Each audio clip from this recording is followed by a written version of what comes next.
Audio Jungle.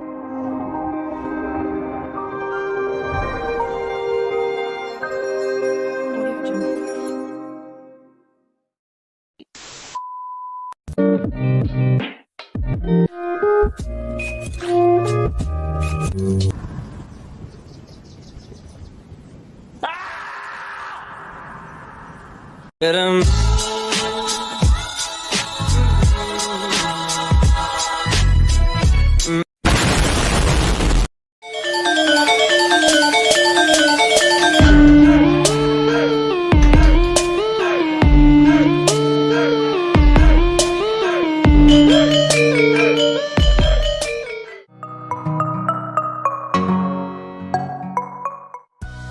Tujuan pembelajaran: memahami sifat pasar modal dengan fokus pada pasar negara berkembang, mengetahui terminologi dan struktur dasar dari penerbitan obligasi, kemudian memahami saham dan pasar saham dari perspektif domestik dan internasional, mengetahui dasar-dasar bagaimana bank menghasilkan uang dan dampak regulasi, mengenali motif untuk mencari modal di negara asal.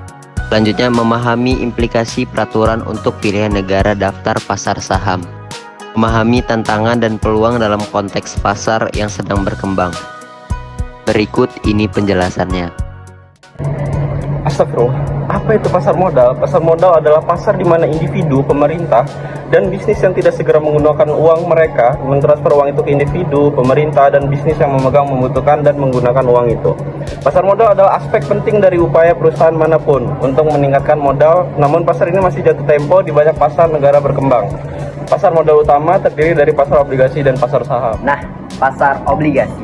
Pasar obligasi merupakan pasar di mana perusahaan dapat mengambil hutang menggunakan instrumen keuangan yang disebut obligasi. Perusahaan yang telah menggunakan obligasi untuk waktu yang lama. Obligasi adalah bentuk hutang seperti pinjaman dari bank tetapi dengan hubungan yang sedikit berbeda dengan investor. Penerbit obligasi adalah pemilik obligasi yang memberi pinjaman, yaitu individu atau lembaga yang meminjamkan uang kepada perusahaan. Pasar saham adalah lembaga keuangan di mana perusahaan dapat menjual saham kepemilikannya dan investor juga dapat memperdagangkan saham tersebut kepada investor lain. Pasar saham merupakan aspek penting dari pembangunan ekonomi negara manapun. Saham disebut ekuitas karena pemilik saham memiliki posisi ekuitas atau kepemilikan di perusahaan. Penawaran saham pertama oleh perusahaan disebut IPO atau penawaran umum perdana. Ketika investor membeli saham, mereka yang akan dapat dividen. Dividen adalah proporsi laba perusahaan yang dibayarkan kepada pemilik atau pemegang saham. Pasar keuangan global. Ketika ada lebih banyak investor, ada lebih banyak persaingan di antara pemberi pinjaman, dan kemungkinan Anda dapat menemukan tingkat bunga yang lebih rendah untuk pinjaman atau obligasi Anda. Saat menerbitkan saham di banyak negara, tidak hanya ada lebih banyak calon investor, ada juga peluang berada di pasar yang berkinerja lebih baik daripada pasar saham negara asal.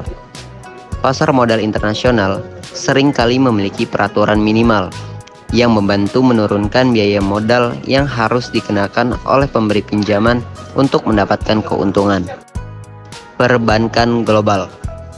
Bank menghasilkan uang dengan terlebih dahulu menahan uang yang disimpan oleh penabung dan membayar bunga kepada mereka.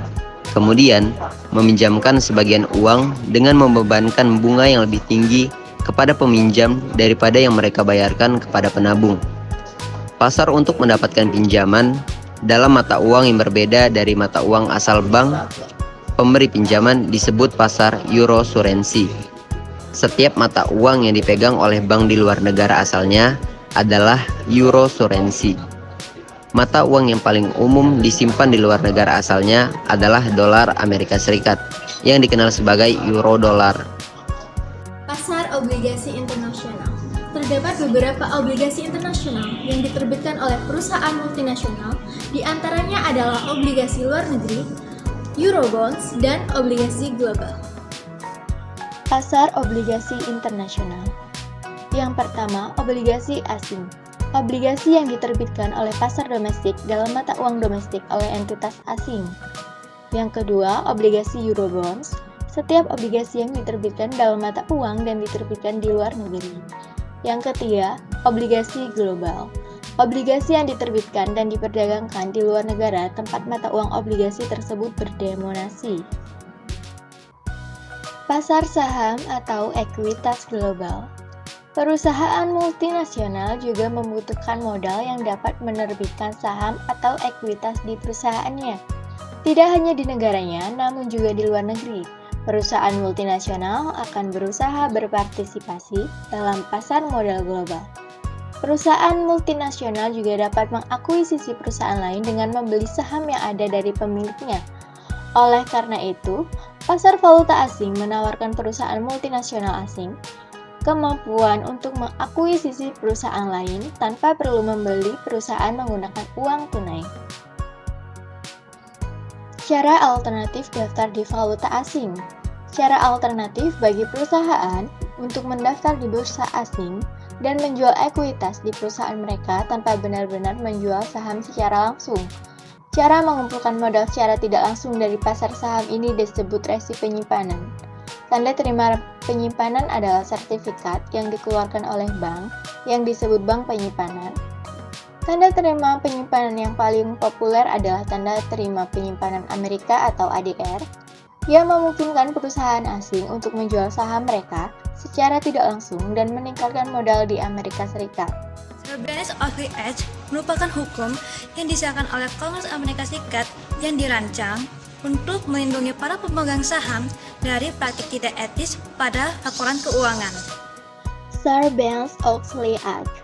Beberapa ketentuan utama dari Sarbanes-Oxley Act meliputi adanya CEO dan CFO untuk mengesahkan laporan keuangan, mengatur jenis pekerjaan yang dapat dilakukan kantor akuntan untuk klien perusahaan, menciptakan badan pemerintah baru, meningkatkan hukuman pidana dan perdata untuk pelanggaran yang terkait dengan pengelolaan transaksi saham, meningkatkan hukuman penjara maksimum dan denda bagi eksekutif perusahaan yang dinyatakan bersalah dan dengan sengaja memalsukan laporan keuangan perusahaan mereka. Masa depan yang berubah untuk pasar saham dunia. Seperti banyak perusahaan dalam ekonomi global saat ini, pasar saham juga semakin terhubung dan terkonsentrasi secara global. Artinya, perusahaan mereka akan memiliki akses yang lebih besar ke pasar modal global tanpa harus meninggalkan negara asal mereka, di mana manajer tidak perlu mempelajari pengoperasian valuta asing karena mereka dapat melakukan pembiayaan global satu atap di satu bursa. Pada indeks pasar, terdapat perlambatan ekonomi yang mengakibatkan sejumlah resiko. Selain itu, bagian penting dari risiko ini berasal dari fakta bahwa pasar ini tidak berkembang seperti pasar yang lebih mapan. Risiko dan kondisi ekonomi tersebut menimbulkan sejumlah tantangan antara lain, kurangnya pengawasan pemerintah, terlalu banyak pengawasan pemerintah, kondisi ekonomi yang buruk, hutang korporasi yang tinggi, dan harga komoditas yang menurun, serta kurangnya transparansi. Kalian pasti sudah mengetahui bahwa di Indonesia, Bursa Efek Indonesia merupakan lembaga yang mengatur pasar saham di Indonesia, dan tidak hanya di Indonesia. Negara-negara lain pun seperti Amerika Serikat, Jepang, Inggris, dan lain-lain juga punya lembaga atau pasar saham sendiri. Tapi, apakah kalian tahu asal pasar modal itu sendiri dari mana? Menurut sejarahnya, asal-muasal pasar modal sendiri itu berasal dari Belgia pada tahun 1400-an. Kemudian, pasar saham modern muncul pada tahun 1600-an di Belanda, yang didirikan oleh pemerintah Belanda dengan menawarkan saham The Dutch East India Company atau yang lebih dikenal dengan VOC. Disusul akhir tahun 1700, New York Stock Exchange didirikan di Amerika Serikat. Indonesia juga memiliki pasar saham sejak tahun 1912, tetapi sempat vakum dikarenakan Perang Dunia I dan II. Kemudian, diaktifkan kembali pada tahun 1977 sampai sekarang. Lalu, apakah kalian tahu kenapa pasar saham ini dibuat? Tujuannya tidak lain tidak bukan, yaitu memberikan modal kepada perusahaan yang dapat mereka gunakan untuk mendanai dan mengembangkan bisnis mereka, dibanding harus meminjam uang dan munculnya bunga atas hutang tersebut. Selain itu, memberi investor kesempatan untuk membagi keuntungan dari perusahaan secara publik, bisa dari dividen ataupun pada saat menjual sahamnya kembali. Saham pun sekarang menjadi primadona baru dalam hal investasi bagi generasi muda dengan tagline menabung saham. Jadi, diharapkan setelah kita membeli saham, beberapa tahun kemudian nilainya bisa tumbuh dibandingkan pada saat kita membeli saham itu sendiri. Yang perlu diingat, sebelum membeli saham, harus cek lebih dalam mengenai saham yang ingin dibeli. Jangan sampai salah atau tertipu, dan pastikan kalian punya uangnya sebelum membeli.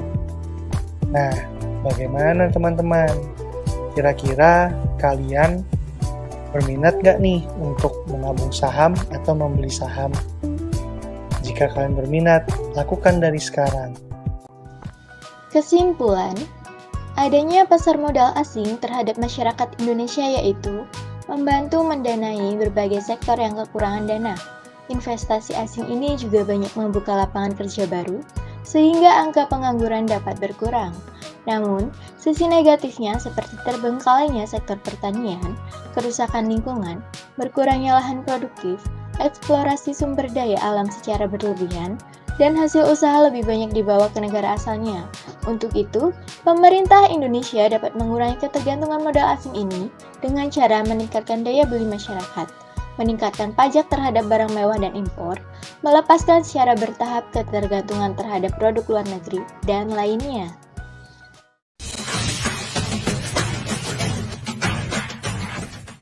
Família